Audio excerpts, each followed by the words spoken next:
Hey guys, welcome back to my channel, Spurti Vlogs.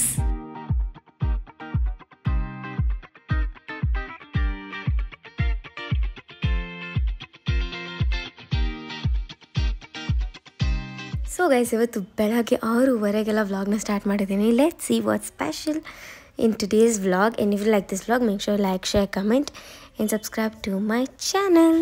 So ನಾನು ಇಷ್ಟೊತ್ತಿಗೆದ್ದು almost 1 month 2 months ಮೇಲೇ ಆಯಿತು. Like ನಾನು ಈ ನಡುವೆ ಎದೊಳೋದೇ ಇಲ್ಲ. ವೆರಿ ರೇರ್ ಎಲ್ಲಾದರೂ ಹೋಗ್ಬೇಕಂದ್ರೆ ಮಾತ್ರ ಇವತ್ತು ಎದೊಳೋದು. ಬಟ್ ಇವತ್ತು ನಮ್ಮ ಮಮ್ಮಿಗೆ ಹುಷಾರಿಲ್ಲ. ಅವ್ರೇನು ನನಗೆ ಹೇಳಿಲ್ಲ ಎದ್ಬಿಟ್ಟು ಏನಾದರೂ ಮಾಡಂತ.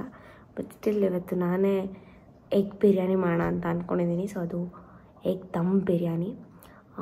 ಸೊ ಅದಕ್ಕೆ ಎಲ್ಲ ಪ್ರಿಪೇರ್ ಮಾಡ್ಕೊಬೇಕು. ಅದಕ್ಕೆ ಸ್ವಲ್ಪ ಲೇಟ್ ಆಗುತ್ತೆ ಅಂತ ಇನ್ನೂ ಬೇಗನೆ ಎತ್ತಿದ್ದೀನಿ. ನಾನು ಯೂಶ್ವಲಿ ಏನಾದರೂ ಅಡುಗೆ ಮಾಡಬೇಕಂದ್ರೆ 7 o'clock. ಓಕೆ 7ಗೆ ಎದ್ದರೆ ಅಡುಗೆ ಮಾಡಿ ನಾನು ರೆಡಿ ಆಗಿಬಿಟ್ಟು ಕಾಲೇಜ್ಗೆ ಹೋಗ್ಬೋದು 8 o'clock 8:30 ಹಂಗೆ. ಬಟ್ ಇವತ್ತು ಪ್ರಿಪ್ರೇಷನ್ಸ್ ಎಲ್ಲ ಜಾಸ್ತಿ ಇರುತ್ತೆ. ಜಿಂಜರ್ ಗಾರ್ಲಿಕ್ ಪೇಸ್ಟ್, ಅದಾದಮೇಲೆ ಸ್ವಲ್ಪ ಡಿಫ್ರೆಂಟಾಗಿ ಮಾಡಬೇಕು. ಅದ್ರ ಜೊತೆಗೆ ಅಕ್ಕಿ ಅನ್ನ ಬಾಸುಮತಿ ರೈಸನ್ನೆಲ್ಲ ಚೆನ್ನಾಗಿ ಕುಕ್ ಮಾಡಿಲ್ಲ ಇಡಬೇಕು. ಆ್ಯಂಡ್ ಎಗ್ ಬಾಯ್ಲ್ ಮಾಡಬೇಕು. So this lot of work. So ಅದಕ್ಕೋಸ್ಕರ ಇವಾಗ ಬೇಗ ಎಲ್ಲ ಮಾಡೋಣ. ಇಂಡಿಯಾ ಅದಕ್ಕೆ ಇವತ್ತು ವ್ಲಾಗ್ನ ಸ್ಟಾರ್ಟ್ ಮಾಡಿದೆ. And I hope you all will like this because ಇವತ್ತು ಫುಲ್ ಕುಕಿಂಗ್ ವ್ಲಾಗ್ ಆಗಿರುತ್ತೆ. ಆ್ಯಂಡ್ ಇವತ್ತು ಸ್ಪೆಷಲ್ ಮಾಡ್ತಾ ಇದ್ದೀನಲ್ಲ, ಅದಕ್ಕೆ ನಿಮ್ಮ ಜೊತೆ ಕೂಡ ಶೇರ್ ಮಾಡೋಣ ಅಂತ ಅಂದ್ಕೊಂಡು. ನಾನು ಯೂಶ್ವಲಿ ಮನೇಲಿ ಏನಾದರೂ ಅಡುಗೆ ಮಾಡಿದ್ರೆ ನಾನು ಏನೂ ಕಟ್ ಮಾಡಲ್ಲ, ಏನೂ ಬಿಡಿಸ್ಕೊಳಲ್ಲ, ಏನೂ ಮಾಡಲ್ಲ. ಎಲ್ಲ ನಮ್ಮ ಮಮ್ಮಿ ಮಾಡಿಟ್ಟಿರ್ತಾರೆ, ಅದನ್ನ ಎತ್ಕೊಂಡು ಮಾಡೋದು ಅಷ್ಟೇ ನನ್ನ ಕೆಲಸ. ಬಟ್ ಇವತ್ತು ಫ್ರಮ್ ಸ್ಕ್ರ್ಯಾಚ್ ಎಲ್ಲ ನಾನು ಮಾಡ್ತಾ ಇದ್ನಲ್ಲ, ಅದಕ್ಕೆ ಫುಲ್ ಖುಷಿ ಆಗ್ತಾಯಿತ್ತು ಒಂದು ಸೈಡ್. ಆ್ಯಂಡ್ ಅಷ್ಟೊತ್ತಿಗೆ ಅಂಕಲ್ ಎಲ್ಲ ಬಂದುಬಿಟ್ಟು ಹಾಲು ಮೊಸರು ಎಲ್ಲ ತೊಗೊಂಡು ಬಂದು ಕೊಟ್ಟರು. ಆ್ಯಂಡ್ ಇಲ್ಲಿ ನಾನು ಆನಿಯನ್ಸ್ನೆಲ್ಲ ಕಟ್ ಮಾಡ್ತಾಯಿದ್ದೆ. ನಾನು ಡೀಪ್ ಫ್ರೈ ಮಾಡಿಬಿಟ್ಟು ಆನಿಯನ್ಸ್ದು ಇದು ಮಾಡ್ತಾರಲ್ವ, ಫ್ರೈಡ್ ಆನಿಯನ್ಸ್ ಮೇಲೆಗಡೆ ಗಾರ್ನಿಷ್ ಮಾಡೋಕೆ ಅದು ಮಾಡೋಣ ಅಂತ ಅಂದ್ಕೊಂಡೆ. ಬಟ್ ಅದು ತುಂಬ ಟೈಮ್ ಟೇಕಿಂಗ್, ಯಾಕೆ ಸುಮ್ಮನೆ ಅಂತ ಅಂದ್ಬಿಟ್ಟು ಬಿರಿಯಾನಿಗೆ ನಾನು ಹಾಕಿಬಿಟ್ಟು ಚೆನ್ನಾಗಿ ಫ್ರೈ ಮಾಡಿ ತೋರಿಸಿದೆ. ಸೊ ಹೋಲ್ ಪ್ರಾಸೆಸ್ನ ಇಲ್ಲಿ ತೋರಿಸ್ತಾ ಇದ್ದೀನಿ. ಆ್ಯಂಡ್ ಇಲ್ಲಿ ನಾನು ಆಲ್ಮೋಸ್ಟ್ 6 to 7 ಎಗ್ಸ್ನ ಬೇಯಿಸ್ಬಿಟ್ಟು ಇಟ್ಟಿದ್ದೀನಿ. ಚಿಕನ್ ಕೂಡ ಆ್ಯಡ್ ಮಾಡ್ತಾಯಿದ್ದೀನಿ, ಅದಕ್ಕೆ ಬರೀ 7 eggs ಸಾಕಾಗುತ್ತೆ ಅಂತ ಅಂದ್ಕೊಂಡೆ. ಆ್ಯಂಡ್ ಇಲ್ಲಿ ನಾನು ಫಸ್ಟ್ ಬಿರಿಯಾನಿ ಪಾಟ್ ತೊಗೊಂಡು ಅದಕ್ಕೆ ಆಯಿಲ್ನ ಆ್ಯಡ್ ಮಾಡ್ಕೊಂಡಿದ್ದೀನಿ. ಆಯಿಲ್ ಹಾಕಿದ್ಮೇಲೆ ಇದಕ್ಕೆ ಹೋಲ್ ಸ್ಪೈಸಸ್ನ ಹಾಕೊತಾ ಇದ್ದೀನಿ. ಎಲ್ಲ ಒಂದು ಸ್ವಲ್ಪ ಹಾಕ್ಕೊಳ್ಳಿ. ಜಾಸ್ತಿ ಫ್ಲೇವರ್ ಥರ ಏನು ಇರಬಾರ್ದು. ಬಟ್ ಓಕೆ ಬಿರಿಯಾನಿ ಅಂತ ಅನಿಸ್ಬೇಕು. ಎಗ್ ಬಿರಿಯಾನಿ ಅಲ್ವಾ, ಸ್ವಲ್ಪ ಮೈಲ್ಡಾಗಿದ್ರೇ ಚೆನ್ನಾಗಿರುತ್ತೆ. ಮತ್ತು ಬೇ ಲೀಫ್ನ ಕೂಡ ಹಾಕ್ಕೊಂಡಿದ್ದೀನಿ ಹೋಲ್ ಸ್ಪೈಸಸ್ನ ಹಾಕೊಂಡ್ಮೇಲೆ. ಆ್ಯಂಡ್ ಅದಾದಮೇಲೆ ಇಲ್ಲಿ ಅನಿಯನ್ಸ್ನ ಸ್ಲೈಸ್ ಮಾಡ್ಕೊಂಡಿದ್ನಲ್ಲ ಹಂಗೆ ಹಾಕ್ಕೊಂಡಿದ್ದೀನಿ. ಸೊ ಇದನ್ನು ಉದ್ದುದ್ದ ಸ್ಲೈಸ್ ಮಾಡ್ತಿರಲ್ಲ ಹಂಗಲ್ಲ, ಇದು ಅಡ್ಡಡ್ಡ ಸ್ಲೈಸ್ ಮಾಡಬೇಕು. ಸೊ ಇದನ್ನು ನಾನು ಹಾಗೆ ಹೇಳೋದು, ಅದಕ್ಕೆ ಹಾಗೆ ಹೇಳಿದೆ. ಆ್ಯಂಡ್ ಅದಾದಮೇಲೆ ಚೆನ್ನಾಗಿ ಫ್ರೈ ಮಾಡಿದ್ಮೇಲೆ ಈ ಕಲರ್ ಸ್ವಲ್ಪ ಗೋಲ್ಡನಿಶ್ ಆಗೋವರೆಗೆ ಟೊಮೆಟೊನ ಹ್ಯಾಂಡ್ ಮಾಡ್ಕೊಬೇಕು. ಸೊ ಟೊಮೆಟೊ ಇಲ್ಲಿ ನಾನು ಫಾರಮ್ ಟೊಮೆಟೊ ತೊಗೊಂಡಿದ್ದೀನಿ, ಸ್ವಲ್ಪ ಹುಳಿ ಕಮ್ಮಿ ಇರೋದು ತೊಗೊಬೇಕು. ಸೊ ಅದಕ್ಕೆ ಇಲ್ಲಿ ಒಂದು 3 ಟೊಮೆಟೊ ತೊಗೊಂಡು ಅದನ್ನು ಚೆನ್ನಾಗಿ ಫ್ರೈ ಮಾಡಿ ಲಿಡ್ ಕ್ಲೋಸ್ ಮಾಡಿ ಬಿಟ್ಬಿಡ್ಬೇಕು. ಅದು ಕುಂಬ್ಳೋ ಅಷ್ಟೊತ್ತಿಗೆ ಇಲ್ಲಿ ನಾವು ಎಗ್ಸ್ನೆಲ್ಲ ಕ್ರ್ಯಾಕ್ ಓಪನ್ ಮಾಡಿ ತೊಗೊಬೋದು. ಆ್ಯಂಡ್ ಆವಾಗ ನಮ್ಮ ಮಮ್ಮಿ ಎದ್ದು ಬಂದುಬಿಟ್ಟು ನಮ್ಮ ಮಮ್ಮಿ ರಿಯಾಕ್ಷನ್ನ ಮತ್ತು ಅವ್ರು ಏನು ಮಾತಾಡಿದ್ರು ಅಂತ ಕೇಳಿಸ್ಕೊಳ್ಳಿ. ಏನು ಮಾಡ್ತಾ ಇದೆಯಾ? ಬೆಳ್ಳುಳ್ಳಿಯೆಲ್ಲ ಬಿಡಿಸ್ಕೊಳ್ತೀವಿ. ಏನು ಈಸಿ, ಯಾಕೆ ಎದ್ದಿರೋದು? ಎದೋಗ್ಬೇಕನ್ನಿಸ್ತು ಎತ್ತೆ, ಮಾಡ್ಬೇಕನ್ನಿಸ್ತು ಮಾಡಿದೆ. ಏನು ಕ್ವೆಶನ್ಸ್ ಕೇಳ್ತೀಯಮ್ಮ ನೀನು? ಎದ್ದೇಳ್ತಾ ಇರಲಿಲ್ಲಲ್ಲೇ. ನಿನಗೆ ಬರಲ್ಲ, ನನಗೆ ಎದೋಳ್ಬೇಕು ಅನಿಸ್ತು. ಸ್ವಲ್ಪ ಪ್ರೀತಿ ತೋರಿಸಲ್ಲ. ನಮ್ಮ ಮನೇಲಿ ನಾನು ಯಾರಿಗೂ ಏನು ಮಾಡೋದಲ್ಲ. ಜೋರಾದ್ರೇನೋ ಮಾಡ್ತೀನಿ ತಾನೆ. ಬಟ್ ಸ್ಟಿಲ್ ಅಲ್ಲ, ನೀವು ಹೇಳ್ತೀರಲ್ಲ ಜಗಳಾದಾಗ ಅವಳು ಏನೂ ಮಾಡಲ್ಲ, ಅವಳು ಏನೂ ಮಾಡಲ್ಲ, ಮಾಡಲ್ಲ ಅಂತೀವಿ. ಸುಮ್ಮನೆ ಕುತ್ಕೊಂಡು ಹಂಗಂತ ಎದ್ಬಿಟ್ಟು ನಿನ್ನ ಬೆಳಗ್ಗೆ ಎಲ್ಲ ಬಿಡಿಸ್ಕೊಂಡು ಕುತ್ಕೊಂಡು ಮಾಡು ಅಂತ ಹೇಳ್ತಾರೆ. ನಿನ್ನ ಹಂಗಲ್ಲ ನಾನು ಹೇಳ್ತಾ ಇರೋದು. ಮತ್ತೆ ಇದಾದ್ರೂ ನೆನಪಿಸ್ಕೊಳ್ಳಿ ನೀವೆಲ್ಲ. ನೀನು ಅಷ್ಟು ಇರ್ತೀವಿ ನೀನು ಮಾಡೋದು. ಆಯ್ತು ಹೋಗಿ ಕುಡಿ. ಗಾಳಿ ನೋಡು, ನೋಡಲ್ ಗಾಳಿ. ಅಯ್ಯೋ ಅಮ್ಮ ಗಾಳಿ ಕಾಲು ಕಂಡಿಗೆ ಪರವಾಗಿಲ್ಲ ಅಮ್ಮ, ಸುಮ್ಮನಿರಮ್ಮ. ಸೊ ಈ ಥರ ಎಗ್ಸ್ನ ಈಸಿಯಾಗಿ ನಮ್ಮ ಮಮ್ಮಿಗೆ ಆ್ಯಕ್ಚುಲಿ ಕೋಪ ಬಂದ್ಬಿಡ್ತು, ಯಾಕೆ ಮಾಡ್ತಾಯಿದ್ಯಾ, ನಾನು ಏನೋ ಮಾಡ್ಕೊತಾ ಇದ್ನಲ್ಲ ಅಂತ. ಬಟ್ ನನಗೆ ಇಷ್ಟ ಆದಾಗ ನಾನು ಮಾಡಬೇಕು ಅನಿಸ್ದಾಗ ನಾನು ಮಾಡ್ತೀನಿ. ಆ್ಯಂಡ್ ಇವಾಗ ಟೊಮೆಟೋಸ್ ಎಲ್ಲ ಚೆನ್ನಾಗಿ ಬೆಂದು ಸ್ಮ್ಯಾಶ್ ಆದಮೇಲೆ ಇದಕ್ಕೆ 2 to 3 ಸ್ಪೂನ್ಸ್ ಆಗೋಷ್ಟು ಜಿಂಜರ್ ಗಾರ್ಲಿಕ್ ಪೇಸ್ಟ್. ಮನೆಯಲ್ಲೇ ಎಲ್ಲೋದಾದರೆ ಫ್ರೆಶ್ ಆಗಿ ತುಂಬ ಚೆನ್ನಾಗಿರುತ್ತೆ ಟೇಸ್ಟ್. ಹೊರಗಡೆದು ಕೂಡ ಹಾಕ್ಬೋದು, ಬಟ್ ಏನು ಅಷ್ಟು ಟೇಸ್ಟಿಯಾಗಿರಲ್ಲ. ಜಿಂಜರ್ ಗಾರ್ಲಿಕ್ ಪೇಸ್ಟ್ ಹಾಕಿದ್ಮೇಲೆ ಚೆನ್ನಾಗಿ ಫ್ರೈ ಮಾಡಿ 2 ಚಿಲ್ಲಿನ ಆ್ಯಡ್ ಮಾಡಿದ್ದೀನಿ ಸ್ಲಿಟ್ ಮಾಡಿ. ಮತ್ತು ಇಲ್ಲಿ ಎಲ್ಲ ಮಸಾಲ ಪೌಡರ್ಸ್ ನಿಮಗೆ ಎಷ್ಟು ಖಾರ ಬೇಕೋ ಅಷ್ಟಕ್ಕೆ ಹಾಕೊಬೋದು. ಇಲ್ಲಿ ನಾನು turmeric powder, dhaniya powder, chilli powder, pepper powder ಮತ್ತು ಸ್ವಲ್ಪ ಗರಂ ಮಸಾಲ ಇಷ್ಟನ್ನು ಕೂಡ ಆ್ಯಡ್ ಮಾಡಿಕೊಂಡು ಚೆನ್ನಾಗಿ ಫ್ರೈ ಮಾಡಿಕೊಂಡು ರಾ ಸ್ಮೆಲ್ ಹೊರ್ಕೋವರೆಗೂ. ಮತ್ತು ಈಗ ಜಿಂಜರ್ ಗಾರ್ಲಿಕ್ ಪೇಸ್ಟ್ ಹಾಕಿ ಎಲ್ಲ ಮಸಾಲಾಸ್ ಹಾಕಿದ್ಮೇಲೆ ತಳ ಹಂಟಂಗೆ ಆಗುತ್ತೆ. ಅವಾಗ ಬಿಸಿ ಬಿಸಿ ನೀರು 1-2 ಸ್ಪೂನ್ ಆಗೋಷ್ಟು ಹಾಕ್ಬಿಟ್ಟು ಚೆನ್ನಾಗಿ ಫ್ರೈ ಮಾಡಿದ್ರೆ ತಳ ಏನು ಅಂಟ್ಕೊಳ್ಳಲ್ಲ. ಅದಕ್ಕೆ ಹಿಂಗೆ ಮಾಡಿದ್ದೀನಿ. ಅದಾದಮೇಲೆ ಇವಾಗ ಆಯಿಲ್ ಬಿಡ್ತಿದೆ ಅನ್ನೋ ಟೈಮ್ಗೆ ಒಂದು 4 to 5 ಸ್ಪೂನ್ ಆಗೋಷ್ಟು ಮೊಸರನ್ನ ಚೆನ್ನಾಗಿ ಬೀಟ್ ಮಾಡಿ ಕೂಡ ಹಾಕೊಬೋದು. ಇಲ್ಲಾಂದರೆ ಹಾಗೆ ಮೊಸರನ್ನ ಹಾಕ್ಬಿಟ್ಟು ಸ್ಟವ್ ಮೇಲೇ ಚೆನ್ನಾಗಿ ಬೀಟ್ ಮಾಡ್ಬೋದು. ಇವಾಗ ಇನ್ನೂ ಸ್ವಲ್ಪ ನೀರನ್ನ ಆ್ಯಡ್ ಮಾಡಿದ್ದೀನಿ, ಯಾಕಂದರೆ ಮೊಸರು ಒಡಿಬಾರ್ದು, ಅದಕ್ಕೋಸ್ಕರ ನೀರು ಹಾಕ್ಬಿಟ್ಟು ಚೆನ್ನಾಗಿ ವಿಸ್ಕ್ ಮಾಡಿಬಿಟ್ಮೇಲೆ ಇವಾಗ ಎಗ್ಸ್ನ ಆ್ಯಡ್ ಮಾಡ್ಕೊಂಡಿದ್ದೀನಿ. ಎಗ್ಸ್ನ ಸ್ವಲ್ಪ ಸ್ಲೈಟಾಗಿ ಸ್ಲಿಟ್ ಮಾಡ್ಕೊಳ್ಳಿ, ಆವಾಗ ಚೆನ್ನಾಗಿರುತ್ತೆ. ಎಗ್ಸ್ಗಂತೂ ಏನು ಮಸಾಲೆ ಎಲ್ಲ ಹಿಡಿಯಲ್ಲ, ಬಟ್ ಸ್ಟಿಲ್ ಕೋಟ್ ಆಗುತ್ತೆ ಅಂತ. ಆ್ಯಂಡ್ ಇನ್ನು ಸ್ವಲ್ಪ ಉಪ್ಪು ಎಷ್ಟು ಬೇಕೋ ಅಷ್ಟು ಈ ಗ್ರೇವಿಗೆ ರುಚಿಗಾಗೋಷ್ಟು ಹಾಕ್ಕೊಂಡು ಅದಾದಮೇಲೆ ಕೊತ್ತಂಬರಿ ಮತ್ತು ಪುದೀನ ಒಂದು ಸ್ವಲ್ಪ ಮೇಲುಗಡೆ ಗಾರ್ನಿಷ್ ಮಾಡಿಬಿಡೋಣ. ಗಾರ್ನಿಷ್ ಮಾಡಿದ್ಮೇಲೆ ಕ್ಲೋಸ್ ಮಾಡಿ ಎತ್ತಿ ಸೈಡ್ಗೆ ಇಟ್ಬಿಡೋಣ. ಮತ್ತು ಇವಾಗ ಇಲ್ಲಿ ನಾನು ರೈಸ್ನ ಕುಕ್ ಮಾಡ್ಕೊತಾ ಇದ್ದೀನಿ. ಸೊ ರೈಸ್ನ ನಾನು ಯಾಕೆ ಲೇಟಾಗಿ ಕುಕ್ ಮಾಡ್ತಿದ್ದೀನಿ, ಸೈಡ್ ಬೈ ಸೈಡ್ ಮಾಡ್ಬೋದಿತ್ತು. ನಮ್ಮ ಮನೆಯಲ್ಲಿ ಬಾಸುಮತಿ ರೈಸ್ ಖಾಲಿ ಆಗಿತ್ತು, ನನಗದು ಮೈಂಡಲ್ಲೇ ಇಲ್ಲ. ಸೊ ಅದಕ್ಕೆ ಬಾಸುಮತಿ ರೈಸ್ ತರ್ಸೋಕ್ಕೆ ಆಲ್ರೆಡಿ ಹೇಳಿದ್ದೆ. ಸೊ ಅದಕ್ಕೋಸ್ಕರ ಇವಾಗ ನಾನು 2 ಗ್ಲಾಸ್ ರೈಸಿಗೆ ಮಾಡ್ತಾಯಿದ್ರೆ 4 ಗ್ಲಾಸ್ ಆಗೋಷ್ಟು ನೀರನ್ನ ಮೆಷರ್ ಮಾಡಿ ಹಾಕ್ಕೊಂಡಿದ್ದೀನಿ. ಮತ್ತು ಸ್ವಲ್ಪ ಜಿಂಜರ್ ಗಾರ್ಲಿಕ್ ಪೇಸ್ಟ್ ಮತ್ತು ರೈಸ್ಗೆ ಎಷ್ಟು ಬೇಕೋ ಅಷ್ಟು ಸಾಲ್ಟ್, ಆಮೇಲೆ ನಾನು ಸ್ವಲ್ಪ ಹೋಲ್ ಮಸಾಲ, ಚಕ್ಕೆ, ಲವಂಗ, ಏಲಕ್ಕಿ ಮತ್ತು ಇಲ್ಲಿ 2 ಹಸಿಮೆಣ್ಸಿನ್ಕಾಯಿನ ಸ್ಲಿಟ್ ಮಾಡಿ ಹಾಕ್ಕೊಂಡಿದ್ದೀನಿ. ಮತ್ತು ಸ್ವಲ್ಪ ಪುದೀನ, ಅದಾದಮೇಲೆ ಸ್ವಲ್ಪ ಕೊತ್ತಂಬರಿ ಇಷ್ಟನ್ನು ಕೂಡ ಹಾಕಿ ಕುದಿಯೋ ಟೈಮಲ್ಲಿ 1-2 ಸ್ಪೂನ್ ಆಗೋಷ್ಟು ತುಪ್ಪನ ಹಾಕ್ಬಿಟ್ಟು ಚೆನ್ನಾಗಿ ನೀರು ಚೆನ್ನಾಗಿ ಬಾಯ್ಲ್ ಆದಮೇಲೆ ಇನ್ನು ಮಿಕ್ಕಿದ್ದು ರೈಸ್ನೆಲ್ಲ ಹಾಕೊಬೋದು. ಸೊ ನೀರು ಚೆನ್ನಾಗಿ ಬಾಯ್ಲ್ ಆಗೋಕ್ಕೆ ಬಿಡಿ, ತುಪ್ಪ ಇಲ್ಲ ಅಂದರೆ ಎಣ್ಣೆ ಕೂಡ ಹಾಕೊಬೋದು. ಅವಾಗ ಅನ್ನ ಉದ್ರುದ್ರಾಗಿರುತ್ತೆ, ಅಂಟ್ಕೊಳಲ್ಲ. ಆ್ಯಂಡ್ ಇವಾಗ ನಾನಿಲ್ಲಿ ಕಬಾಬ್ ಇತ್ತು ನೆನ್ನೆ ನೈಟು ಮ್ಯಾರಿನೇಟ್ ಮಾಡಿ ಇಟ್ಟಿದ್ದು. ಸೊ ಅದು ಹಾಗೆ ಫ್ಲ್ಯಾಶ್ ಆಯಿತು, ಕಬಾಬ್ ಇದೆ ಅಲ್ಲ ಅಂತ ಅಂದ್ಬಿಟ್ಟು. ಸೊ ಅದಕ್ಕೆ ಕಬಾಬ್ನ ಹಾಕ್ತಾಯಿದ್ದೀನಿ. ಆ್ಯಂಡ್ ಇದು ನೆನ್ನೆ ನೈಟ್ದೇ ಆಯಿಲ್, ಲೈಕ್ ನೆನ್ನೆ ನೈಟ್ ಕಬಾಬ್ ಮಾಡೋಕ್ಕೆ ಯೂಸ್ ಮಾಡಿದ್ವಲ್ಲ, ಸೊ ಅದರದ್ದೇ ಆಯಿಲ್. ಅದಕ್ಕೆ ಅದ್ರ ಮೇಲೆ ಇರೋವಂಥ ಸ್ವಲ್ಪ ಪಾರ್ಟಿಕಲ್ಸ್ ಮತ್ತು ಆ ಫೋಮ್ ಇರುತ್ತಲ್ಲ ಅದನ್ನು ಕ್ಲೀನಾಗಿ ತೆಗೆದುಬಿಟ್ಟು ವೇಸ್ಟಿಗೆ ಹಾಕ್ಬೋದು.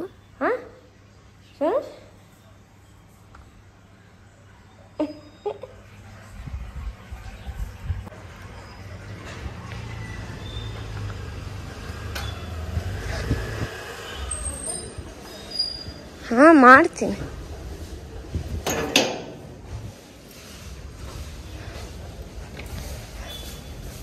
Hello, good morning. ಬೆಳಗ್ಗೆನೇ ಸ್ವಿಗ್ಗಿ, ಝೊಮ್ಯಾಟೊ ಅಥವಾ ಬಿಗ್ ಬಾಸ್ಕೆಟ್ ಯಾವುದೇ ಆ್ಯಪಲ್ಲಿ ನಾವು ತರಿಸ್ಕೊಂಡ್ರೆ ಎಷ್ಟು ಬೆಳಗ್ಗೆ ಆಗಿರಲಿ ಎಷ್ಟು ರಾತ್ರಿ ಆಗಿರಲಿ ತೊಗೊಂಬಂದು ಡೆಲಿವರ್ ಮಾಡ್ತಾರೆ. Really hats off to them. And ಅದಾದಮೇಲೆ ಸ್ವಲ್ಪ ಸ್ನ್ಯಾಕ್ಸ್ ಎಲ್ಲ ಆರ್ಡರ್ ಮಾಡಿದ್ದೆ, ಸೊ ಅದು ಬಂತು. ಆ್ಯಂಡ್ ಇವಾಗ ಅಕ್ಕಿನೆಲ್ಲ ಕ್ಲೀನಾಗಿ ತೊಳೆದ್ಬಿಟ್ಟು ಇವಾಗ ಆ್ಯಡ್ ಮಾಡ್ಕೊಳೋದು. ನಾನು ಇಂಡಿಯಾ ಗೇಟ್ ಬಾಸುಮತಿ ರೈಸ್ನ ಯೂಸ್ ಮಾಡೋದು ಎವ್ರಿ ಟೈಮ್. ಸೊ ಈಗ ಇಲ್ಲಿ ಆಲ್ಮೋಸ್ಟ್ 2 to 2.5 ಗ್ಲಾಸ್ ಆಗೋಷ್ಟು ರೈಸ್ನ ಯೂಸ್ ಮಾಡಿದ್ದೀನಿ. ಅದಕ್ಕೆ ತಕ್ಕಷ್ಟು ನೀರನ್ನ ಕೂಡ ಹಾಕ್ಕೊಂಡಿದ್ದೀನಿ. ಆ್ಯಂಡ್ ಇಲ್ಲಿ ಕಬಾಬ್ ಕೂಡ ರೆಡಿ ಆಯಿತು ಸೈಡ್ ಬೈ ಸೈಡ್. ಸೊ ಅದನ್ನು ಕೂಡ ತೆಗೆದುಬಿಟ್ಟು ಒಂದು ಪ್ಲೇಟಲ್ಲಿ ಟ್ರಾನ್ಸ್ಫರ್ ಮಾಡಿ ಇಟ್ಕೊಬೋದು. ಸೊ ಇವಾಗ ರೈಸ್ ಎಲ್ಲ ಹಾಕಿದ್ಮೇಲೆ ಅದು ಚೆನ್ನಾಗಿ ಬೇಯಬೇಕು. ಸೊ ಎಷ್ಟುವರೆಗೂ ಬೇಯಬೇಕು ಅಂದರೆ ಆಲ್ಮೋಸ್ಟ್ 80% ಬೆಂದರೆ ಸಾಕು. ಸೊ ಇದು ಫುಲ್ ರೈಸ್ ಥರ ಆಗುತ್ತೆ, ನೀರು ಸಪ್ರೇಟ್ ಆಗೋದೆಲ್ಲ ಎಲ್ಲ. ನಾನು ಕರೆಕ್ಟಾಗಿ ನೀರು ಹಾಕಿದ್ನಲ್ವಾ, ಪ್ರಾಪರಾಗಿ ರೆಡಿ ಆಗುತ್ತೆ. ಆ್ಯಂಡ್ ಇವಾಗ ಮೇಲೆಗಡೆ ಲೇಯರಿಂಗ್ ಮಾಡ್ಕೊಬೇಕು. ಲೇಯರಿಂಗ್ ಮಾಡೋಕ್ಕಿಂತ ಮುಂಚೆ ನಾನಿಲ್ಲಿ ಎಲ್ಲ ಎಗ್ಸ್ನ ತೆಗಿತಾ ಇದ್ದೀನಿ. ಯಾಕಂದರೆ ಕೆಳಗಡೆ ಎಗ್ಸ್ ಇತ್ತು, ಮೇಲೆಗಡೆ ನಾನು ರೈಸ್ನ ಕವರ್ ಮಾಡೋಕ್ಕೋದ್ರೆ ಕೆಳಗಡೆಯಿಂದ ತೆಗಿಯೋಗಿ ಎಗ್ ಎಲ್ಲಿದೆ ಅಂತ ಗೊತ್ತಾಗಲ್ಲ. ಚಿಕನ್ ಆದರೆ ಸ್ವಲ್ಪ ನೆನಪಿರುತ್ತೆ ಅಂತ ಅಂದ್ಕೊಳ್ಳಿ, ಎಗ್ ಒಂದೊಂದೇ ಎಲ್ಲ ಹಾಕ್ಬಿಟ್ಟಿರ್ತೀವಿ, ಏನು ಗೊತ್ತಾಗಲ್ವಲ್ಲ, ಅದಕ್ಕೋಸ್ಕರ. ಆ್ಯಂಡ್ ಇವಾಗ ನಾನು ಏನು ಕಬಾಬ್ ಮಾಡಿದ್ನಲ್ವ ಅದನ್ನು ಇದೇ ಮಸಾಲಾಗೆ ಹಾಕ್ಕೊಂಡು ಚೆನ್ನಾಗಿ ಮಿಕ್ಸ್ ಮಾಡಿ ಇನ್ನೂ ಸ್ವಲ್ಪ ನೀರು ಹಾಕ್ಬಿಟ್ಟು ಸ್ಟವ್ ಆನ್ ಮಾಡಿ ಚೆನ್ನಾಗಿ ಮಿಕ್ಸ್ ಮಾಡಿದ್ಮೇಲೆ ಕಬಾಬ್ಗೆ ಮಸಾಲ ಎಲ್ಲ ಇಟ್ಕೊಂಡಿರುತ್ತೆ, ಆ ಫ್ಲೇವರ್ಸ್ ಎಲ್ಲ ಇನ್ನೂ ಚೆನ್ನಾಗಿರುತ್ತೆ. ಆ್ಯಂಡ್ ಇವಾಗ ರೈಸ್ ಏನು ಕುಕ್ ಆಗಿದೆ ಆಲ್ಮೋಸ್ಟ್ 80% ಆಗಿರೋಷ್ಟು ರೈಸ್ನ ಇದ್ರ ಮೇಲೆ ಚೆನ್ನಾಗಿ ಲೇಯರಿಂಗ್ ಮಾಡಿಕೊಂಡು ಅದಾದಮೇಲೆ ಇದ್ರ ಮೇಲೆ ಇನ್ನು ಬೇರೆ ಇಂಗ್ರೀಡಿಯೆಂಟ್ಸ್ನೆಲ್ಲ ಆ್ಯಡ್ ಆನ್ ಮಾಡೋಣ. ಬಟ್ ನಾನು ಇದೇ ಥರ ಲೇಯರಿಂಗ್ ಮಾಡೋದು. ಬೇಕಾ 2-3 ಲೇಯರ್ಸ್ ಕೂಡ ಮಾಡ್ಕೊಬೋದು, ಅದೆಲ್ಲ ಚಿಕನ್ ಬಿರಿಯಾನಿಯಲ್ಲಿ ಮಾಡೋಕ್ಕೆ ಚೆನ್ನಾಗಿರುತ್ತೆ. ಇದ್ರಲ್ಲಿ ಸ್ವಲ್ಪ ಮಸಾಲ ಇದೆ, ಇನ್ನು ಇದನ್ನೇನು 2-3 ಲೇಯರ್ಸ್ ಮಾಡೋದು, ಹೆಂಗೂ ಪಾತ್ರೆ ಕೂಡ ಅಗಲ ಇದೆ ಅಂತ ಅಂದ್ಬಿಟ್ಟು ನಾನು ಒಂದೇ ಲೇಯರ್ ಮಾಡಿದ್ದು. ಆ್ಯಂಡ್ ಇವಾಗ ಸ್ವಲ್ಪ ಕೇಸರ್ ವಾಟರ್ ಇಲ್ಲಾಂದರೆ ಕಲರ್ನ ಮಿಕ್ಸ್ ಮಾಡಿ ಆ ವಾಟರ್ನ ಕೂಡ ಹಾಕ್ಬೋದು. ಆ್ಯಂಡ್ ಅದಾದಮೇಲೆ ಇಲ್ಲಿ ಸ್ವಲ್ಪ ಪುದೀನ ಸೊಪ್ಪು ಫುಲ್ ಎಲೆ ಏನಿರುತ್ತೆ ಮಿಂಟ್ ಅದನ್ನು ಹಾಕ್ಕೊಂಡಿದ್ದೀನಿ, ಮತ್ತು ಸ್ವಲ್ಪ ಕೊರಿಯಾಂಡರ್ ಇದನ್ನು ಕೂಡ ಮೇಲೆ ಗಾರ್ನಿಷ್ ಮಾಡಿಕೊಂಡು ಅದಾದಮೇಲೆ ನನಗೆ ಗೀ ಆಲ್ಮೋಸ್ಟ್ ಎಲ್ಲ ಬಿರಿಯಾನಿಗೂ ಹಾಕ್ತೀನಿ, ನಂಗೆ ಇಷ್ಟ ಗೀ ಫ್ಲೇವರ್ ಬಿರಿಯಾನಿ ಎಲ್ಲ, ಅದಕ್ಕೋಸ್ಕರ ಇನ್ನು 2 ಸ್ಪೂನ್ಸ್ ಆಗೋಷ್ಟು ಗೀ ಹಾಕ್ಬಿಟ್ಟು ಇವಾಗ ಮೇಲೆಗಡೆ ಎಗ್ ಏನು ಸೈಡಲ್ಲಿ ಎತ್ತಿಟ್ಕೊಂಡಿದ್ವಲ್ಲ ಆ ಎಗ್ನ ಹಾಕ್ಬಿಟ್ಟು ಇವಾಗ ಕ್ಲೋಸ್ ಮಾಡಿ ಇಡೋದು. ಸೊ ಈ ಥರ ಮಾಡುವಾಗ 1 ಕಪ್ ಆಗೋಷ್ಟು ಹಾಟ್ ವಾಟರ್ನ ಹಾಕಿದ್ರೆ ಕ್ಲೀನಾಗಿ ಚೆನ್ನಾಗಿ ದಮ್ ಕಟ್ಟುತ್ತೆ. ಆಲ್ಮೋಸ್ಟ್ 10 ಮಿನಿಟ್ಸ್ ಬಿಟ್ಟರೆ ಚೆನ್ನಾಗಿ ಆಗುತ್ತೆ.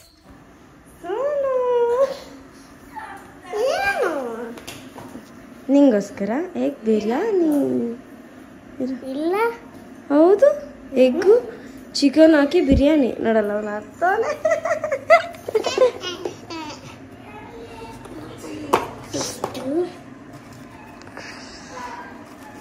ಫ್ರೆಶ್ ಕೊಡ್ಲಾ? ಮತ್ತು ಇಲ್ಲಿ ರೈತಾ ಕೂಡ ರೆಡಿ ಮಾಡ್ಕೊತಾ ಇದ್ದೀನಿ. ಪ್ಲೇನ್ ಆನಿಯನ್ ರೈತಾ ಮಾಡ್ತಾಯಿದ್ದೀನಿ. ಸೊ ಆನಿಯನ್ಸ್ಗೆ ಸ್ವಲ್ಪ ಸಾಲ್ಟ್ ಹಾಕ್ಬಿಟ್ಟು ಚೆನ್ನಾಗಿ ಮಿಕ್ಸ್ ಮಾಡಿದ್ಮೇಲೆ ಅದರಲ್ಲಿ ಸ್ವಲ್ಪ ನೀರು ಬಿಡುತ್ತೆ. ಅದಾದಮೇಲೆ ತಿಕ್ ಕರ್ಡ್ನ ಹಾಕ್ಕೊಂಡು ಮಿಕ್ಸ್ ಮಾಡಬೇಕು. ಇದಕ್ಕೆ ವಾಟರ್ ಎಲ್ಲ ಏನೂ ಹಾಕಬಾರ್ದು, ಆನಿಯನಲ್ಲಿ ಬಿಡೋ ನೀರೇ ಚೆನ್ನಾಗಿರುತ್ತೆ. ಇದಕ್ಕೆ ಜಾಸ್ತಿ ನೀರೆಲ್ಲ ಹಾಕ್ಬಾರ್ದು. ಈ ಥರ ಮೊಸರು ಬಜ್ಜಿ ನಂಗೆ ತುಂಬ ಇಷ್ಟ, ಈ ರೈತಾ. ಸೊ ಅದಕ್ಕೆ ಇದನ್ನು ಮಾಡಿದೆ. ಆ್ಯಂಡ್ ಅದಾದಮೇಲೆ ನನಗೆ ಬೆಳಗ್ಗೆ ನಾನು ಓಟ್ಸೇ ತಿನ್ನೋದು, ಅದಕ್ಕೆ ಓಟ್ಸ್ ಕೂಡ ರೆಡಿ ಮಾಡ್ಕೊತಾ ಇದ್ದೆ. ಆ್ಯಂಡ್ ಅಷ್ಟೊತ್ತಿಗೆ ಬಿರಿಯಾನಿ ತುಂಬ ಚೆನ್ನಾಗಿ ರೆಡಿಯಾಗಿತ್ತು. ಎಂಚ್ ಮೇಲೆ ಇಟ್ಟಿದ್ದೆ ನಾನು, ಲೈಕ್ ತವಾ ಬರುತ್ತಲ್ಲ ಅದ್ರ ಮೇಲೆ ಇಟ್ಬಿಟ್ಟು ಆಲ್ಮೋಸ್ಟ್ 10 to 15 ಮಿನಿಟ್ಸ್ ಸ್ಲೋ ಫ್ಲೇಮಲ್ಲಿ ಚೆನ್ನಾಗಿ ದಮ್ ಕಟ್ಬಿಟ್ಟು ಬಿಟ್ಬಿಡಬೇಕು. ಬಟ್ ಟೈಮ್ ಇರಲಿಲ್ಲ, ಅದಕ್ಕೋಸ್ಕರ ನಾನು ಹಾಗೆ ತೆಗೆದ್ಬಿಟ್ಟು ಸೋನು ಬಾಕ್ಸ್ಗೆ ಪ್ಯಾಕ್ ಮಾಡ್ತಾಯಿದ್ದೀನಿ. ಸೊ 1-2 ಪೀಸು ಮತ್ತು ಒಂದು ಸ್ವಲ್ಪ ರೈಸು, ಅದಾದಮೇಲೆ 1 ಎಗ್ ಇಷ್ಟನ್ನು ಇಟ್ಬಿಟ್ಟು ಸೋನು ಕೊಟ್ಟೆ. ಮತ್ತು ಪಾಪು ಅವ್ನು ನಾನ್ ವೆಜ್ ತೊಗೊಂಡೋಗಲ್ಲ ಸ್ಕೂಲ್ಗೆ, ಸೊ ಅದಕ್ಕೆ ಅವನು ಪ್ಲೇನ್ ರೈಸ್ ಮಾತ್ರ ಹಾಕಿಬಿಟ್ಟು ಚಿಪ್ಸ್ ಜೊತೆ ಗಾರ್ನಿಷ್ ಮಾಡಿ ಅವನಿಗೆ ಕೊಟ್ಟೆ. ಸೊ ಬೆಳಗ್ಗೆ ಬ್ರೇಕ್ಫಾಸ್ಟ್ಗೆ ಇಷ್ಟು ಹೆವಿಯಾಗಿರೋದು, ಲೈಕ್ ನಾವು ಯೂಶ್ವಲಿ ನಮ್ಮ ಮಮ್ಮಿ ಮಾಡ್ತಾ ಇರ್ತಾರೆ ಬಿರಿಯಾನಿ ಅದು ಇದು ಅಂತೆಲ್ಲ ಏನಾದರೂ ಸ್ಪೆಷಲ್ಸ್ ಇದ್ದಾಗ. ಬಟ್ ನಾನು ಇವತ್ತು ಮಾಡಿದ್ನಲ್ಲ, ಖುಷಿ ಆಯಿತು. ಸೊ ನಾವು it's time to go get ready. ನಂಗೆ ಫುಲ್ ಖುಷಿ ಆಗೋಯ್ತು, ಯಾಕಂದರೆ ನಾನು ಯೂಶ್ವಲಿ ಈ ಥರ ಬಾಸುಮತಿ ರೈಸಲ್ಲಿ ಈ ಥರ ದಮ್ ಬಿರಿಯಾನಿ ಎಲ್ಲ ಮಾಡೋದಕ್ಕೆ ಹೋದಾಗ ರೈಸ್ ಯಾವಾಗಾದರೂ ಮೆತ್ತಗಾಗ್ಬಿಡೋದು ಅಥವಾ ಚಿಕನ್ ಏನಾದರೂ ಒಂದು ಪ್ರಾಬ್ಲಮ್ ಥರ ಫೇಸ್ ಮಾಡ್ತಾಯಿದ್ದೆ. But I am so happy. ಇದು ನನ್ನ ಬ್ರೇಕ್ಫಾಸ್ಟ್ ಗೈಸ್, ಅದಾದಮೇಲೆ ಇದು ನನ್ನ ಲಂಚ್ ಗೈಸ್, ಅದಾದಮೇಲೆ ಇದು ನನ್ನ ಫ್ರೆಂಡ್ಸ್ಗೆ, ಆ್ಯಂಡ್ ಇದು ಮೊಸರು ಬಜ್ಜಿ ನನಗೆ. ಫ್ರೆಂಡ್ಸ್ಗೆ ಎತ್ಕೊಂಡು ಹೋಗೋಕೆ ಮಾಡಿರೋದು ಇಷ್ಟು ಬೇಗ, ಯಾರ್ದು ಬರ್ತಡೇ ಇರುತ್ತೆ. ಅದೇ ನನಗೆ ಸುಮ್ಮನೆ ಇರೋಕ್ಕಾಗಲ್ಲಲ್ಲ, ನಮಗಂತ ಮಾಡಿಲ್ಲ. ಆ್ಯಕ್ಚುಲಿ ರೈಸ್ ಎಷ್ಟು ಪರ್ಫೆಕ್ಟಾಗಿ ಆಗೈತಂದರೆ guys, I am so impressed. ಅಮ್ಮ ನಮಗಂತ ಮಾಡಿಲ್ಲ. ಇಲ್ಲಮ್ಮ, ಯಾವನೋ ರೋಡ್ಗೆ ಹೋಗ್ತಾನೆ ಅವನಿಗಂತ ಮಾಡಿದ್ದೀನಿ. ನನಗೆ ರೇಕ್ಸ್ ಬೇಡ. ಹೌದು, ನಾನು ಹಾಕ್ತೀನಿ. ನಾನು ಈ ಥರ ಎಲ್ಲ ಕೇಳೋದು ನನಗೆ ಇಷ್ಟ ಆಗೋಲ್ಲ. ಸೊ ನೋಡಿ ಗೈಸ್, ಇಷ್ಟೆಲ್ಲ ಮಾಡಿ ಕಷ್ಟಪಟ್ಟು ಒಂದು ಮಗಳು ಅಂತ ಒಂದು ಲೈಕ್ ಹ್ಯಾಪಿನೆಸ್ ಇಲ್ಲ ಯಾರಿಗೆ ಏನು ಮತ್ತೆ ಯಾರು ಇಲ್ಲ ಇಲ್ಲ ಯಾರ್ದು ಬರ್ಡೇನಾ ಅಂತೆ. ಯಾರ್ದನ ಬರ್ಡೇ ಆದರೆ ಅಷ್ಟೊಂದೆಲ್ಲ ಇದ್ದರೆ ಹೋಗಿ ಆಚೆ ಕಡೆ ಟ್ರೀಟೇ ಕೊಡಿಸ್ಬೋದು. ಹಂಗೆಲ್ಲ ಇಲ್ಲ. ನಾನು ಬೆಳಗ್ಗೆ ಇಂಟ್ರೊಡಕ್ಷನಲ್ಲೇ ಹೇಳಿದ್ದೀನಿ ಗೈಸ್, ನಮ್ಮ ಅಮ್ಮಂಗೆ ಜ್ವರ ಅದೆಲ್ಲ ಒಂದು ಕಡೆ, ಅದೆಲ್ಲ ಏನಿಲ್ಲ. ಅವ್ರಿಗೆ ಅಷ್ಟು ಜ್ವರ ಇದ್ರೂ ಬೇಕಾ ಇಡ್ಲಿ ಎಲ್ಲ ತರಿಸ್ಬಿಡ್ತೈತೆ. ಬಟ್ ನನಗೆ ಯಾಕೋ ಅನಿಸ್ತು, it's been so many days ನಾನು ತರಿಸ್ಬಿಡ್ತಾಯಿದ್ದೆ, ನಿನ್ಗೆ ಅಷ್ಟು ಆಗಿಲ್ಲ ಅಂತಂದರೆ. So I am so happy, like after so many days ನಾನು ಮಾಡಿದ್ದು. ಬಿಸಿ ಎಲ್ಲ ಆರೋಗ್ತೈತೆ. ನಾನು ಕಾಲೇಜ್ಗೆ ಬೇರೆ ಇವತ್ತು ಲೇಟಾಗಿ ಹೋಗ್ತೀನಿ. ಲೇಟಾಗಿ ಹೋಗಲ್ಲ, ಯಾಕಂದರೆ ಇವತ್ತು ಯಶಿಕಾ ಬರಲ್ಲ, ಅದಕ್ಕೆ ಲೇಟ್ ಆಯಿತು. ಗೊತ್ತು. ಆಮೇಲೆ ಇವಾಗ ಇಷ್ಟೆಲ್ಲ ತಿಂತಲ್ಲ ಸ್ಫೂರ್ತಿ ಅಂತೆಲ್ಲ ಅಂದ್ಕೊಂಬೇಡ್ರಿ. ನಾನು ಮನೆಗೆ ಬರೋದು 6 ಗಂಟೆ ಆಗುತ್ತೆ. And I want some energy. And after so many days ನಾನು ರೈಸ್ ಕೂಡ ತಿಂತಾ ಇರೋದು in fact. Anyway, so and this is my case. ಇವತ್ತು ಈ ಕೇಸ್ ಹಾಕೋಣ ಅಂತ ಅಂದ್ಕೊಂಡಿದ್ದೀನಿ, because it's been so many days. ನಾನು ಬರೀ ಟ್ರಾನ್ಸ್ಪರೆಂಟ್ ಕೇಸ್ ಯೂಸ್ ಮಾಡ್ತಾಯಿದ್ದೀನಿ. Let everybody know I have some good case. Okay, ಅಷ್ಟೇನಾ? ಅಮ್ಮ ನೀನು ಸುಮ್ಮನೆ ನನಗೆ ಹೇಳ್ತಾ ಇದ್ರೆ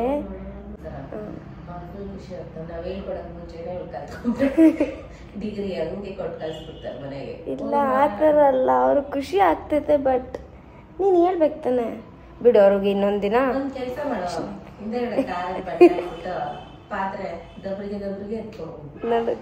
ಹಿಂಗೆಲ್ಲ ಹೇಳ್ತಾರೆ.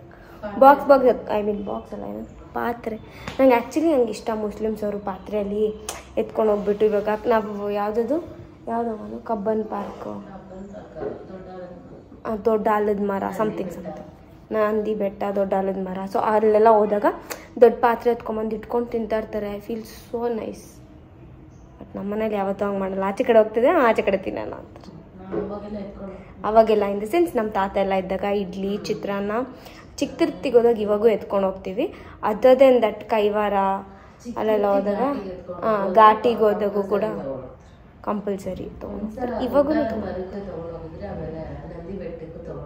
ಏನು ನಂದಿ ಬೆಟ್ಟಕ್ಕೆ ಏನು ತೊಗೊಂಡೋಗಿ ಬಿರಿಯಾನಿ.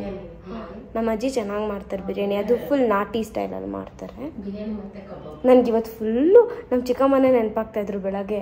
ಯಾಕಂದರೆ ಲೈಕ್ ಯೂಶ್ವಲಿ ನಮ್ಮ ಚಿಕ್ಕಮ್ಮ ಹೇಳ್ತಾರೆ ನಾನು 2 ಥರ ಬ್ರೇಕ್ಫಾಸ್ಟ್ 3 ಥರ ಬ್ರೇಕ್ಫಾಸ್ಟ್ ಮಾಡ್ತೀನಿ, ಯಾಕಂದರೆ ಅವ್ರ ಮನೇಲಿ ಒಬ್ಬೊಬ್ರು ಅನ್ನೋದು ತಿನ್ನೋದು ಅಂತ. ಬಟ್ ಇವತ್ತು ನನಗೆ ಯಾಕೆ ಪರ್ಟಿಕ್ಯುಲರ್ಲಿ ನೆನಪಾಯಿತು ಅಂತಂದರೆ ನಮ್ಮ ಚಿಕ್ಕಮ್ಮ ಅವತ್ತು ಯಾವತ್ತೋ ಕಬಾಬ್ ಎಲ್ಲ ಹಾಕ್ಬಿಟ್ಟು ಬಿರಿಯಾನಿ ಮಾಡಿದ್ದೆ ಅಂತ ಹೇಳಿದ್ರು. ದಮ್ ಬಿರಿಯಾನಿ ಮಾಡಿದ್ದೆ, ಕಬಾಬು ಮಿಕ್ಸ್ ಮಾಡಿರೋದಿತ್ತು ಫ್ರಿಜ್ಜಲ್ಲಿ, ಹಂಗೆ ಹಾಕ್ಬಿಟ್ಟು. ಸೊ ಅದಕ್ಕೆ ನನಗೂ ಇವತ್ತು ಹಂಗೆ ಮಾಡಬೇಕು ಅಂತ ಅನ್ಸ್ಬಿಟ್ಟು ನಾನು ಹಂಗೆ ಮಾಡಿಬಿಟ್ನಲ್ಲ. ಸರಿ ರಿಮೆಂಬರ್ಡ್ ಮೈ ಚಿಕ್ಕಮ್ಮ. ನಮ್ಮ ಮಮ್ಮಿ ಯಾವಾಗ ನೀನು ನೆನಪಾದೆ ಆಬ್ವಿಯಸ್ಲಿ ಮಲಗಿದ್ದ ಅವಾಗ ನೆನಪಾದೆ. ಏನಕ್ಕೆ ಅಂತಂದರೆ ನಮ್ಮ ಮಮ್ಮಿ ಎಷ್ಟೊಂದು ವರ್ಷ ಏನಿಲ್ಲ ನೀನು ಸುಮ್ಮನೆ ಅಮ್ಮ ದೇವ್ರೆ. ಸೊ ದ ಥಿಂಗ್ ಈಸ್ ಯಾವಾಗ ನಾನು ಈ ಥರ ಮಾಡಿದ್ದು ಅಂತಂದರೆ ಅದು ಯಾವತ್ತೂ ಟೊಮೆಟೊ ಬಾತು ಆಮೇಲೆ ಪಾಯಸ ಅದೆಲ್ಲ ಮಾಡಿದ್ದೆ. ಅದರ್ ದೆನ್ ದಟ್ ಇವತ್ತೇನಕ್ಕಂತಂದರೆ ನಾನು ಸ್ಟವ್ ಆನ್ ಮಾಡಿಬಿಟ್ಟು ಈರುಳ್ಳಿ ಕಟ್ ಮಾಡ್ತಾಯಿದ್ದೆ. So that I remembered my mom. Okay, usually ನನ್ನ ತುಂಬ ಜನ ಕೇಳ್ತಾರೆ ನಿಮಗೆ ಪಾಕೆಟ್ ಮನಿ ಎಷ್ಟು ಕೊಡ್ತಾರೆ ನೋಡಿ. 50 ರೂಪಾಯಿ ಎತ್ಕೊಂಡು ಹೋಗ್ತಾಯಿದ್ದೀನಿ ಇವತ್ತು. ಈ ಥರ ನೋಟ್ಸ್ ಎಲ್ಲ ನಾನು ತೊಗೊಂಡೋಗಲ್ಲ, ಇವತ್ತು ಚೇಂಜ್ ಇತ್ತು ಅಂತ. ಇಲ್ಲಾಂದರೆ ಫುಲ್ ಕ್ರಿಸ್ಪಿ 500 ಅಂತೀನಿ 50 ರೂಪೀಸ್ ನೋಟ್ ತೊಗೊಂಡು ಹೋಗ್ತೀನಿ. So today they are giving me 50 rupees guys with some chocolate. ಬಂದಮೇಲೆ ಲೆಕ್ಕ ಹೇಳಬೇಕು. 100 ರೂಪಾಯಿ ಎತ್ಕೊಂಡು ಹೋಗಿದ್ರೆ 100 ರೂಪಾಯಲ್ಲಿ ಏನೇನು ತೊಗೊಂಡೆ ಲೆಕ್ಕ ಹೇಳಬೇಕು.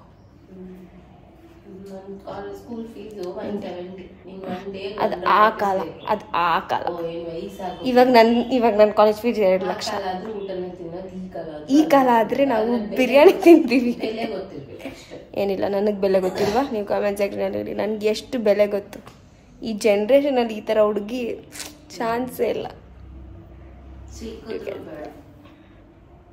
ಓಕೆ, ಸಾಕು ಮಾತಾಡಿದ್ದೀವಿ, ಜಾಸ್ತಿ ಮಾತಾಡ್ಬಿಟ್ಟೆ. ಆಮೇಲೆ ನಾನು ಕಾಲೇಜ್ಗೆ ಹೋಗೋವಾಗನೇ ನಾನು ಬ್ರೇಕ್ಫಾಸ್ಟ್ನ ಮುಗಿಸ್ಕೊಂಡೆ. ಅದಾದಮೇಲೆ ನಮಗೆ AO ಪ್ರಾಕ್ಟಿಕಲ್ ಇತ್ತು, ಅಕಾಮಿಡೇಷನ್ ಆಪರೇಷನ್ ಅಂತ. ಸೊ ಆ ಕ್ಲಾಸಲ್ಲಿದ್ದೆ. ಇಂದು ಬಾಯಿಲಿ ಸ್ವಲ್ಪ ನೋಡು, ನಾನು ಈ ಥರದ್ದು ಹಾಕೊಂಬರ್ಬೇಕಾಗಿತ್ತು ಗೈಸ್.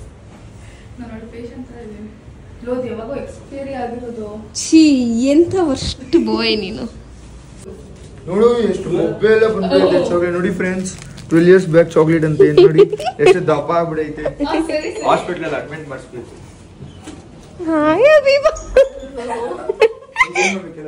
ನಂಗೆ ನಮ್ಮ ಮನೆಯಲ್ಲೇ ನನಗೆ ಬೆಡ್ ಸ್ಪ್ರೆಡ್ ಎಲ್ಲ ಹಾಕಕ್ಕೆ ಬರೋಲ್ಲ. ಬಟ್ ಅಲ್ಲಿ ಹೋದ್ಮೇಲೆ ಅವರು ಬೇರೆ ಥರದ್ದೆಲ್ಲ ಹೇಳ್ಕೊಡ್ತಾ ಇರ್ತಾರೆ.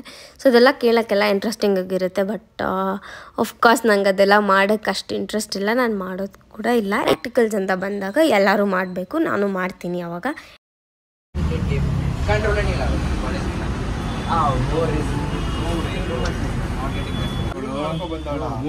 ಆಚೆ ಮಳೆ ಇವತ್ತು ಸುಂದರಗಾಳಿ ನೋಡಿ ಗೈಸ್ ಹೆಂಗೆ ಅವಮಾನ ಮಾಡ್ತಾ ಇದ್ದಾರೆ. ಟೇಸ್ಟ್ ಇದೆಯಾ? 100 ವರ್ಷ 200 ವರ್ಷ ಬಾಳ್ತೀನಿ. ಚೆನ್ನಾಗಿದೆಯಾ? Thank you. ಮತ್ತು ಅವತ್ತೇ ನಾನು ರೇರ್ ರ್ಯಾಬಿಟ್ಗೆ, ಎಲೆನ್ ಸೋಲಿಗೆ, LPಗೆ ಮತ್ತು ಕ್ಲಬ್ ಎಲ್ಲಿರೋ ಎಲ್ಲ ಬ್ರ್ಯಾಂಡ್ಸ್ ಸಿಗುತ್ತೆ ಅಂತ ಅಂದ್ಬಿಟ್ಟು ಟಾಮಿ ಹಿಲ್ಫಿಗರ್, CK, US ಪೋಲೋ, ಅದಾದಮೇಲೆ ಫ್ಲೈಯಿಂಗ್ ಮೆಷೀನ್, ಸೊ ಆ್ಯರೋ ಎಲ್ಲ ಈ ಬ್ರ್ಯಾಂಡ್ಸ್ ಎಲ್ಲ ಕ್ಲಬ್ ಎಲ್ಲಿರುತ್ತೆ. ಸೊ ಅದಕ್ಕೆ ಅಲ್ಲಿ ಡಿಫ್ರೆಂಟ್ ಆಪ್ಷನ್ಸ್ ಸಿಗುತ್ತೆ ಅಂತ ಅಂದ್ಬಿಟ್ಟು ಅಲ್ಲಿ ಹೋಗಿದ್ದೆ. ಟಿ ಶರ್ಟ್ಸ್ ಎಲ್ಲ ನೋಡೋಣ ಅಂತ ಅಂದ್ಬಿಟ್ಟು, ಎಲ್ಲ ಮೆನ್ಸ್ದೆ ಅಲ್ವಾ. ಸೊ ಅದಕ್ಕೆ for my very special person. So ಅದಕ್ಕೆ ಹೋಗ್ಬಿಟ್ಟು ಕಲೆಕ್ಟ್ ಮಾಡಿಕೊಂಡು ಬಂದೆ. ಬಟ್ ಇದೊಂದು ದೊಡ್ಡ ಟ್ರ್ಯಾಜಿಡಿ ಸ್ಟೋರಿ ಆಯಿತು. ನೆಕ್ಸ್ಟ್ ವ್ಲಾಗಲ್ಲಿ ಹೇಳ್ತೀನಿ ಏನದು ಅಂತೆಲ್ಲ. ಬೆಳಗ್ಗೆ ಲೈಕ್ ಫುಲ್ ಟ್ರೀಟ್ ಸೊ ನಾನು ಯೂಶ್ವಲಿ KFCನ ತರಿಸೋದು. ಈ ನಡುವೆ ಮುಂಚೆ ಜಾಸ್ತಿ ತಿಂತಾ ಇದ್ವಿ, ಬಟ್ ಈ ನಡುವೆ ತುಂಬ ಆಯಿಲಿ ಅದು ಇದು ಅಂತೆಲ್ಲ ಅನ್ಸ್ಬಿಡ್ತು ಸಡನ್ ಆಗಿ. ಬಟ್ ಅಲ್ಲಿ ಏನಂತಂದ್ರೆ ಹತ್ರ ಬರೋ ಬಟ್ ಮೀಯಲ್ಲಿ ಏನಂದ್ರೆ ಈ ಥರ ನಮ್ಮ ಇಂಡಿಯನ್ ಸ್ಪೈಸಸ್ಗೆ ಲೈಕ್ ಇಂಡಿಯನ್ ಟೇಸ್ಟ್ ಬಡ್ಸ್ಗೆ ಸೂಟ್ ಆಗೋ ಥರದ್ದು ಮಾಡಿರ್ತಾರೆ. ಐ ಫೀಲ್ ಅದಕ್ಕೆ ನಮ್ಮ ಇದು ಟೇಸ್ಟ್ ಬಡ್ಸ್ಗೆ ಚೆನ್ನಾಗಿರುತ್ತೆ ಅಂತ ಎಷ್ಟೊಂದು ಪೀಸಸ್ ಕಳ್ಸಿದ್ದಾರೆ. Like amazing amazing amazing. ಪಾಪು ಅವನ ಫೋನಲ್ಲೂ ವಿಡಿಯೋ ಮಾಡ್ಕೊಂಡು ನಂದು ಸೋನು ಮಾಡಿರೋದು ನನ್ನ ವಿಡಿಯೋ ಇವತ್ತು. ಸೊ ಇಷ್ಟು ಕಳ್ಸಿದ್ದಾರೆ ಆ್ಯಕ್ಚುಲಿ.